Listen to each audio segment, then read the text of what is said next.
तो guys BPSC के अंदर असिस्टेंट आर्किटेक्ट की वैकेंसी तो आ गई है, जबकि इसका कैलेंडर में कहीं कोई नामो निशान नहीं था। तो अब अगली वैकेंसी कौन सी हो सकती है? असिस्टेंट इंजीनियर के बारे में इस वीडियो में हम बात करेंगे कि आखिर एआई की वैकेंसी कब तक आ सकती है। तो देखिए, जहां तक मैं आपको दिखा दूं, कैलेंडर में ले चलूं, तो कैलेंडर के अंदर जैसे कैलेंडर जो जारी हुआ था, उस कैलेंडर के अंदर अभी इनफैक्ट जो जारी हुआ है और पहले भी जारी हुआ था, इसमें कहीं भी असिस्टेंट आर्किटेक्ट का एग्जाम होगा, ऐसी कोई भी वैकेंसी का नाम नहीं था। हालांकि इसके साथ एक और वैकेंसी आई है जो इस नाम से है ना, research and publication officer assistant director, इस नाम से है। ये वैकेंसी आई है, साथ में ही इसके साथ ही आई है, लेकिन यहाँ कहीं इसका नाम नहीं लिखा हुआ है ना। मतलब असिस्टेंट आर्किटेक्ट का नाम कहीं नहीं लिखा हुआ, इस वैकेंसी का नाम है, और इसकी भी आई है, साथ में असिस्टेंट आर्किटेक्ट की भी आई है। असिस्टेंट आर्किटेक्ट की वैकेंसी 106 है। आपको पता ही होगा कि जो आर्किटेक्ट की वैकेंसी है, मतलब आर्किटेक्ट जो ब्रांच होती है, उसके अंदर बहुत कम कॉलेजेस हैं। एक तो कॉलेजेस बहुत कम है और पोस्ट भी बहुत कम होती है। पोस्ट का मतलब ये है कि रिक्वायरमेंट इनकी बहुत कम होती है, क्योंकि इनका काम बहुत ज्यादा एग्जीक्यूशन का होता नहीं है। इनका मेन काम डिजाइनिंग का होता है। तो डिजाइनिंग का काम होता है, तो मतलब यही होता है कि बहुत ज्यादा इनकी वैकेंसी नहीं होती है। तब भी जाकर के इनकी 106 वैकेंसी आई हुई है। मतलब आप समझ सकते हैं कितनी सारी वैकेंसी आई है। हालांकि ये वैकेंसी 2022 में भी आई थी और उस टाइम पे इसको नहीं लिया गया था, इसको निरस्त करके, और ये वैकेंसी दोबारा निकाली गई है, लेकिन कैलेंडर में कहीं इसका जिक्र नहीं था, है ना। तो अब आप ये मानिए कि एआई की वैकेंसी भी आपको ऐसे ही किसी दिन मिल सकती है। मतलब हो सकता है अभी ना मिले, महीने 2 महीने 3 महीने बाद मिले, है ना। पर यह है कि उसका भी जिक्र कहीं ना कहीं ऐसे आ जाएगा, और केवल जो लोग कैलेंडर का इंतजार कर रहे हैं वो फिर केवल कैलेंडर का ही इंतजार करते रह जाएंगे, है ना। आप और देख लीजिए, जो इसका पिछला कैलेंडर है, इसके पिछले कैलेंडर में भी देखिए सारी वैकेंसीज का नाम है, लेकिन जो इसका वैकेंसी, ये वैकेंसी है असिस्टेंट आर्किटेक्ट वाली जो अभी आई हुई है, इसका कहीं भी नामो निशान नहीं है। मतलब कि बिना कैलेंडर के, बिना कोई इंफॉर्मेशन के, इसके पहले भी कोई इंफॉर्मेशन नहीं दी गई थी। 2022 में आई थी, इसके पहले भी कोई इंफॉर्मेशन नहीं थी। मतलब ये है कि बिना इंफॉर्मेशन की ये वैकेंसी आ गई है। ऐसी देखिए कुछ वैकेंसीज होती हैं, पर्टिकुलर वैकेंसीज होती हैं कि जिसमें कोई बहुत ज्यादा इंफॉर्मेशन वगैरह नहीं दी जाती है, और आ जाती है, वो समय आने पर उसको कैलेंडर में फिर निकाला जाता है ना। तो आप ये बिल्कुल मान के मत चलिए कि जैसे काफी लोग बहुत ज्यादा डिमोटिवेटेड हैं कि काफी टाइम हो गया है, एक ही नहीं आई है, कुछ इसका अपडेट नहीं आ रहा है सर, तो हम क्या तैयारी ऐसे कैसे करते रहें? देखिए सिंपल सी बात है, हमें कोई जबरदस्ती शौक नहीं है आपको तैयारी में लगा के रखने का। सिंपल सी बात है, देखिए वैकेंसी का इनपुट है, इनपुट अंदर से है, और बेसिकली 4 साल से वैकेंसी नहीं आई है, 4 साल हो गए हैं ना। 4 साल मतलब आप ये मानिए कि 2020 के बाद से कोई वैकेंसी नहीं आई है, 4 साल हो गए हैं। तो एक तो 4 साल में इतनी सारी जो रिटायरमेंट हुए होंगे उनकी वैकेंसी बहुत सारी हो गई, प्लस अभी विभागों में, सभी विभागों में वैकेंसी जितनी सारी खाली हैं, उनके ऊपर बहुत ज्यादा वर्कलोड है। तो ये वैकेंसी तो आनी है, और ये वैकेंसी कब आ सकती है? सिंपल सी बात है, 2025 में चुनाव है, तो चुनाव के पहले तो एक बार वैकेंसी आएगी 100%। तो आप ये मानिए कि 2024 में, 2024 के साल में ये एग्जाम इसका होके रहेगा। मतलब ये है कि हो सकता है चाहे थोड़ा सा लेट हो जाए, में भी हो सकता है कि अभी थोड़ा सा लेट कर दिया जाए, पर यह है कि ये एग्जाम होना तय है। और आपको पता है कि सिलेबस इसका बहुत बड़ा है, तो आपको तैयारी अभी से करनी होगी, है ना। तो देखिए ये वीडियो मैं ज्यादा बड़ा नहीं बनाऊंगा, क्योंकि देखिए इसमें मेन बात मुझे यही करनी थी कि जो असिस्टेंट आर्किटेक्ट की वैकेंसी है, इसके 106 पद का आ चुका है, और इसकी कोई पहले इंफॉर्मेशन नहीं थी। इसी तरह से देखो ये बीपीएससी एआई का भी आ सकता है, और जो लोग कैलेंडर कैलेंडर केवल बात कर रहे हैं, वो फिर उनके पास क्या है, टाइम नहीं रहेगा। फिर तो आप यही बोलोगे कि सर अब टाइम नहीं बचा, आप क्या करें, है ना। तो देखिए ओवरऑल सबसे मेन बात ये है कि आप अपनी पढ़ाई स्टार्ट कर दीजिए। आप अपने अगर सीरियसली अभी इसको नहीं लिया है, क्योंकि यकीन मानिए आपके पास जो स्कोरिंग होता है, जो डिसाइडिंग फैक्टर होता है, वो आपका जनरल इंजीनियरिंग और जनरल स्टडीज ये होते हैं। टेक्निकल भी होता है, टेक्निकल के अंदर भी आपको अप्रोच अपनी दूसरी रख के चलनी पड़ेगी। जैसे जो लोग गेट की तैयारी कर रहे हैं, या जो लोग ईएससी की तैयारी कर रहे हैं, उनके लिए बड़ा झटका हो सकता है अगर वो अभी से इसको पैटर्न नहीं देखा, अभी से तैयारी में नहीं लगे। क्योंकि देखिए गेट का जो अप्रोच है वो बिल्कुल अलग है, मतलब वो टोटल न्यूमेरिकल अप्रोच है, और बीपीएससी का अप्रोच अलग है। हमने तो इसका लगभग 2000 के बाद सन 2000 मतलब 2001 के बाद से जितने पेपर्स हुए हैं, लगभग सभी पेपर्स को हमारी टीम ने, हमारी सभी फैकल्टीज ने एनालाइज किया है और उस एनालिसिस में यही निकल के आया है कि जो गेट का अप्रोच है वो बिल्कुल अलग है, खासकर बीपीएससी एई की अप्रोच के लिए, है ना। तो आपको इसका अप्रोच लेके चलना होगा, क्योंकि देखिए यहाँ क्या सिलेबस बहुत ज़्यादा है। अगर आप ये सोचेंगे कि हम सब कुछ पढ़ लें, ये पॉसिबल ही नहीं है। कुछ लोग, जैसे ये लोग सोचते होंगे कि हम गेट की तैयारी कर लेंगे तो हमारा ये साथ में हो जाएगा। अरे नहीं भाई, नहीं होगा। आप अच्छे से पहले पेपर तो देखिए।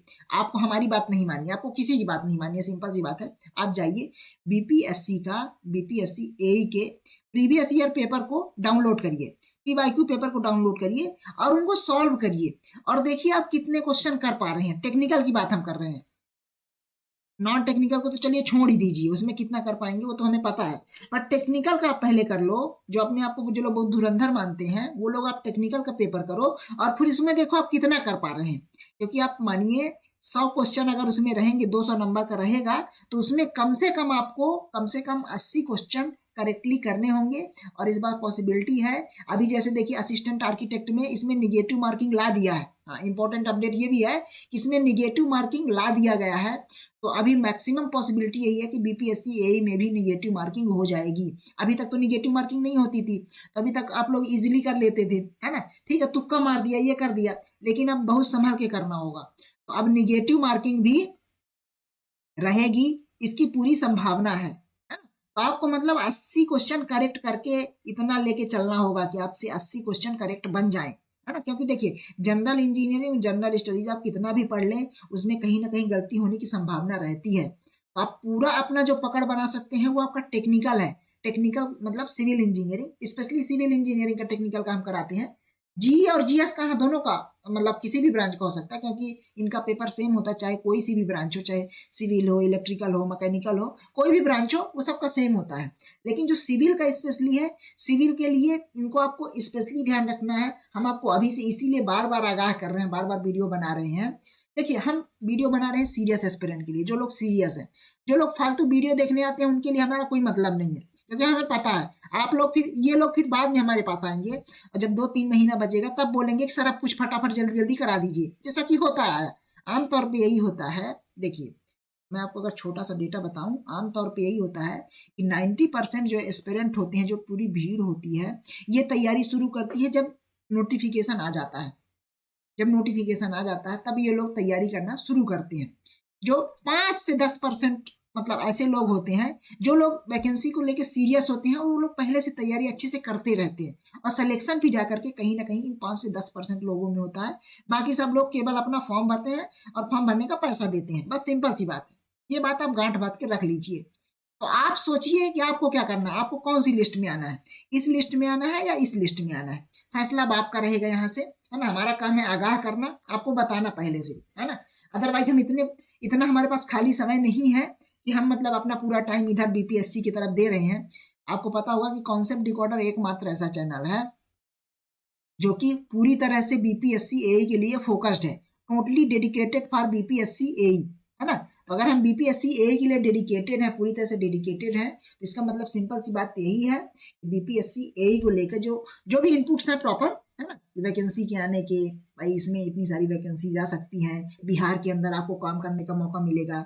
और खासकर देखिए बीपीएससी एई की पोस्ट इतनी बड़ी होती है, मतलब अगर जो डायरेक्ट भर्ती कोई होती है जिस पोस्ट में, इंजीनियरिंग में अगर कोई डायरेक्ट स्टेट लेवल पे भर्ती होती है तो वो एई की है ना। ए की पोस्ट है। ए की पोस्ट के अंदर क्या रहता है, इसमें आपका रहता है कि आपकी एक तो 5400 ग्रेड पे की रहती है ना, गैजेटेड पोस्ट है। 5400 ग्रेड पे का मतलब ये होता है कि इसकी जो सैलरी बनती है अप्रॉक्सीमेटली 80,000 के करीब इसकी सैलरी बनती है। 80,000 के करीब आपकी इन हैंड सैलरी बनती है, और ये फिर जब बढ़ती है, आगे बढ़ती रहती है, तो 1.5 इतना तक तो जाती है ना।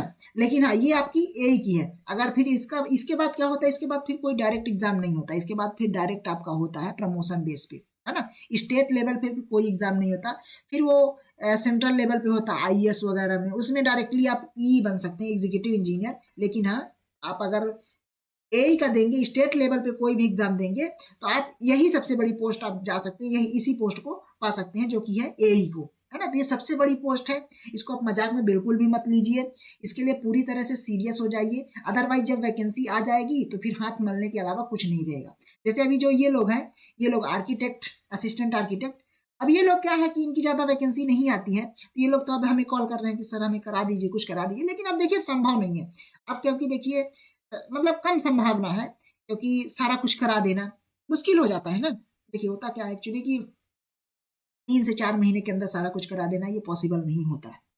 इसीलिए अभी आप लोगों के पास अच्छा समय है, बहुत अच्छा समय है, अच्छा टाइम है। इस टाइम का अच्छा सदुपयोग करिए, माइंड को इधर उधर डाइवर्ट मत करिए, पूरी तरह से जी जान से फोकस्ड होके लग जाइए। अगला जो नंबर है हो सकता है ये बीपीएससी एई का ही नंबर हो यहाँ इस नोटिफिकेशन में, है ना। हो सकता है कि बीपीएससी एई का ही नंबर हो, है ना। तो आप लोग प्रॉपर अच्छे से तैयारी में लग जाइए, टाइम लिमिटेड है, सिलेबस बहुत ज़्यादा है। बाकी आपको अगर सेल्फ स्टडी आप कर रहे हैं तो सेल्फ स्टडी में पूरी तरह से लग जाइए। सेल्फ स्टडी देखिए कर रहे हैं तो आपको 2-3 चीजें करनी होंगी, मैं आपको दोनों चीजों को बता देता हूँ। अगर आप देखिए सेल्फ स्टडी कर रहे हैं आप, तो सेल्फ स्टडी के लिए आप 2-3 चीजों को नोट कर लीजिए। एक तो सबसे पहले ये करिए, सबसे पहले आप पैटर्न डिफाइंड कर लीजिए कि किस तरह से आपको पढ़ना है। ऐसे आप कुछ भी पढ़ने बैठ जाएंगे तो उससे कुछ नहीं होना है ना, क्योंकि सिलेबस बहुत बड़ा। तो पैटर्न के लिए आप ये करिए, पहले इसके पीवाईक्यू को सॉल्व करिए, पीवाईक्यू सॉल्व करिए, वहां से पता करिए कि आपका अभी लेवल कितना है, कितने क्वेश्चंस आप कर पा रहे हैं। यहाँ से करने के बाद फिर आप देखिए कि आप कौन से टॉपिक, इसमें कौन से टॉपिक ज्यादा पूछे जा रहे हैं, इसके लिए आप एनालिसिस कर लीजिए, पेपर के बहुत सारे एनालिसिस कर लीजिए, है ना। और उसके अकॉर्डिंग फिर आप अपनी पढ़ाई शुरू करिए, उसके अकॉर्डिंग आप अपना पढ़िए, नोट्स बनाइए, सारा कुछ करिए, है ना। क्योंकि अगर आप ऐसे करने लगे, गेट का उठा के सारा करने लगे, ईएस का उठा के सारा करने लगे, तो संभव नहीं है। उसके लिए आप यही कर सकते हैं, देखिए जहां तक हमने एनालिसिस में पाया है, एनालिसिस में यही पाया है, इसमें जैसे कि आप एक तो एई वाले सारे क्वेश्चंस कर लीजिए। एई के सारे क्वेश्चंस का मतलब ये है कि आप कर लीजिए ऑल स्टेट एई, है ना, ऑल स्टेट एई, ऑल स्टेट एई के लिए कर लीजिए। और इसमें आप कर लीजिए ईएससी के प्रीलिम्स वाले, ईएससी के प्रीलिम्स वाले क्वेश्चंस सभी कर लीजिए, है ना। और गेट के, आप गेट के 1 से 2 मार्क्स वाले ये क्वेश्चंस आप इनको कर लीजिए, इनको क्वेश्चन प्रैक्टिस कर लीजिए। कुछ और आपको अलग से करना होगा, पर यह है कि पहला इनिशियल स्टेज पे आप इतना कर लीजिए, है ना। और आपको जो अप्रोच रखनी है, बहुत ज़्यादा न्यूमेरिकल अप्रोच नहीं रखनी है, आपको अप्रोच रखनी है थ्योरेटिकल, मतलब कॉन्सेप्चुअल अप्रोच रखनी है। और आपके कॉन्सेप्ट्स क्लियर होने चाहिए, पर्टिकुलर जो जो टॉपिक से क्वेश्चंस बार बार पूछे गए हैं, आपको ये भी देखना कि क्वेश्चंस कहाँ से रिपीटेट हो रहे हैं, कहाँ से बार बार क्वेश्चंस पूछे जा रहे हैं, इस चीज को भी आपको देखना है, ठीक।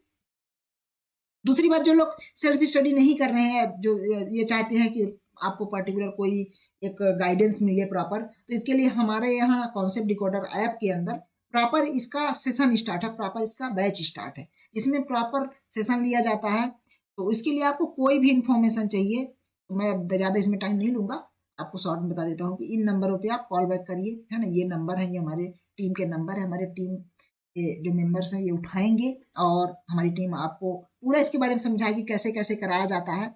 इसके लिए आप कॉन्सेप्ट डिकोडर ऐप को डाउनलोड कर लीजिए गूगल प्ले स्टोर से, और वहाँ से आपको सारी जानकारी मिल जाएगी, ठीक।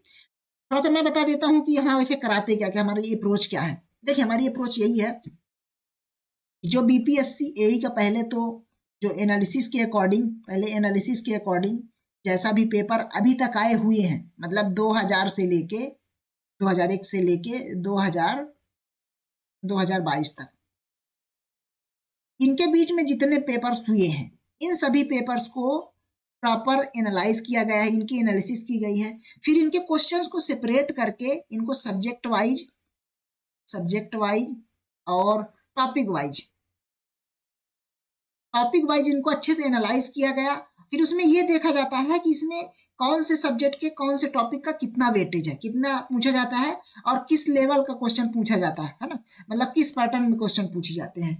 ये पैटर्न को एनालाइज करके उसके बाद proper concept wise, subject wise proper video बनाए जाते हैं कॉन्सेप्ट के। जब एक कॉन्सेप्ट पूरा हो जाता है तो उस कॉन्सेप्ट को समझाने के बाद फिर उसमें क्वेश्चन प्रैक्टिस का सेशन चलता है ना, फिर उसमें चलता है क्वेश्चन प्रैक्टिस का सेशन, क्वेश्चन प्रैक्टिस का सेशन चलता है, और उसमें क्वेश्चन प्रैक्टिस कराए जाते हैं। क्वेश्चन प्रैक्टिस करने के बाद फिर जब वो सब्जेक्ट कंप्लीट हो जाता है, फिर उसका टेस्ट होता है। उसका टेस्ट होता है ना। इसके लिए प्रॉपर टेस्ट सीरीज रहती है, सब्जेक्ट वाइज रहती हैं। अभी तो सब्जेक्ट वाइज चल रही हैं, जब एक बार पूरा सिलेबस कंप्लीट हो जाएगा उसके बाद फिर फुल लेंथ टेस्ट चलेंगी, है ना। तो अभी सब्जेक्ट वाइज चल रही हैं। अभी जैसे सब्जेक्ट चल रहे हैं, अभी जैसे टेक्निकल में देखा जाए, तो आपका जैसे सोम चल रहा है, इन्वायरो चल रहा है ना, और आपका इरिगेशन भी हो गया लगभग, है ना, ये चल रहा है। जनरल इंजीनियरिंग में तो आपके सभी चल रहे हैं, है ना, मतलब कि इलेक्ट्रिकल भी चल रहा, मैकेनिकल भी चल रहा, सिविल भी चल रहा, तीनों ही चल रहे हैं जनरल इंजीनियरिंग के, है ना।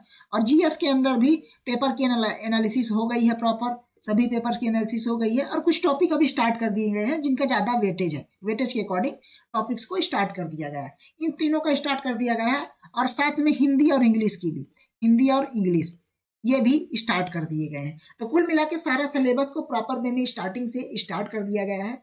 अभी बहुत ज़्यादा क्लासेस इसमें नहीं हुई हैं क्योंकि सारी क्लासेस प्रॉपर लाइव रहती हैं, अभी इसमें बहुत ज़्यादा क्लासेस नहीं हुई हैं। तो अभी जैसे आप जुड़ना चाहते हैं तो अभी से जुड़ करके आप एक मुकम्मल तैयारी कर सकते हैं। जैसे अगर आप जॉब में हैं, काफ़ी लोग जॉब में हैं, वो लोग क्वेरी करते हैं, जो लोग जॉब में हैं आपके लिए भी एक अच्छा है कि आप अभी जैसे ज़्यादा टाइम तो आप शायद नहीं दे सकते हैं, आपके पास 8 से 10 घंटे आपको जॉब करना है, अब मैं 2 से 3 घंटे डेली दे सकते हैं। तो आप यहाँ 1 से 2 घंटे, 2 से 3 घंटे जितना भी आपके पास टाइम है, वो टाइम को अभी से आप इफेक्टिव यूज करना शुरू कर दीजिए, और धीरे धीरे आप देखेंगे कि 5 से 6 महीने में आपका सिलेबस अच्छे से धीरे धीरे कवर होना शुरू हो जाएगा। अदरवाइज वैकेंसी आने के बाद तो फिर केवल वही रहता है कि जल्दी जल्दी करो, एक अलग से प्रेशर रहता है, और फिर अच्छे से तैयारी हो नहीं पाती। सो गाइज, आशा करता हूँ आप लोग समझ गए होंगे। ये वीडियो बनाने का मेन पर्पज यही था कि आप लोग अच्छे से तैयारी अपनी शुरू कर लीजिए, है ना। बाकी इसके रिगार्डिंग आपकी कोई भी क्वेरी है, कोई भी आपके मन में प्रश्न है, तो आप जो दिए गए नंबर्स हैं, ये नंबर्स हैं, ये लास्ट में ये नंबर्स फिर से दिए गए हैं, इसको हम आपके टेलीग्राम ग्रुप में भी डाल देंगे, उस ग्रुप को आप ज्वाइन कर लीजिएगा। और उस ग्रुप के अंदर मतलब ये व्हाट्सअप, यहाँ इन नंबरों पर आप कॉल या व्हाट्सअप करके अपनी क्वेरी को रिजॉल्व कर सकते हैं। Thank you so much.